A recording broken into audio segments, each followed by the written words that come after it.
UP की शहजादी को पिछले महीने ही दुबई में दे दी गई फांसी। विदेश मंत्रालय ने दी अहम जानकारी। आइए आपको बताते हैं पूरा मामला क्या है।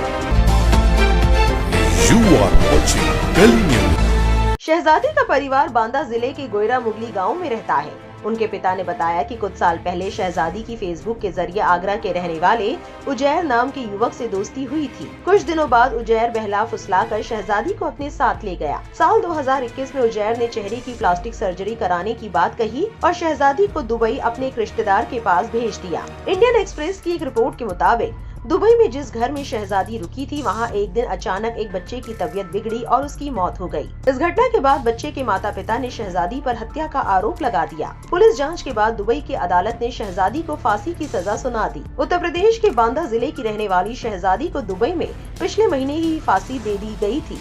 इसकी जानकारी विदेश मंत्रालय ने दिल्ली हाई कोर्ट को दी है।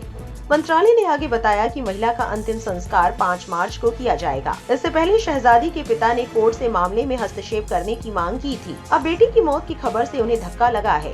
दुबई की जेल में बंद शहजादी ने 12 फरवरी को आखिरी बार अपने पिता से फोन पर बात की थी। उनके पिता शब्बीर ने बताया कि शहजादी ने कहा था कि ये उसकी आखिरी कॉल है। उसे दूसरे कमरे में शिफ्ट कर दिया गया है। बेटी ने तब पिता से कहा था, हो सकता है कि अब मैं आपको दोबारा फोन ना कर सकूं। इस मामले को लेकर शहजादी के परिवार के लोगों ने आरोप लगाया है कि शहजादी को झूठे मर्डर केस में फंसाया गया और सजा दी गई है। परिवार में शहजादी के पिता शब्बीर ने इंडियन एक्सप्रेस को बताया कि हमने लोकल, स्टेट और सेंट्रल अथॉरिटीज से शहजादी को वापस लाने के लिए मदद मांगी, लेकिन हम उसे बचा नहीं सके। शहजादी के भाई शमशेर खान ने कहा कि सरकार ने दिल्ली हाई कोर्ट को ये जानकारी दी है कि शहजादी को 15 फरवरी को फांसी दी गई थी। इसकी जानकारी हमें नहीं दी गई। हम महीनों से मदद की गुहार लगातार लगा रहे थे।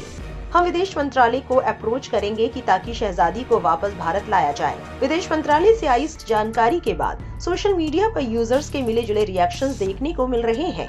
निर्मला गोलानी नाम की एक महिला अपने एक्स हैंडल पर इस मामले को लेकर लिखती है, भारतीय महिलाओं का दहेज शोषण, मानव तस्करी सऊदी अरब, दुबई, अबू धाबी, अन्य मुस्लिम देशों में की जा रही है।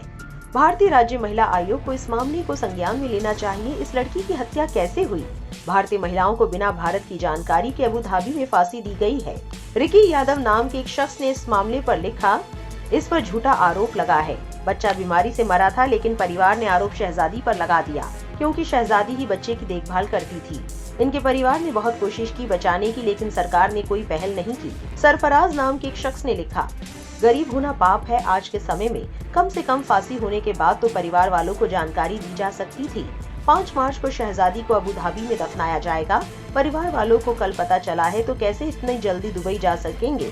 फरहान खान नाम के एक शख्स ने लिखा, उसने अगर गुनाह किया तो उसे शरई सजा दी गई, जो कि जायज है। भारत में भी कई लोगों को अदालत फांसी की सजा देती है। इसे डिफेंड करने वाले सोचे, अगर वही बच्चा इनका होता तो क्या ये माफ कर देते?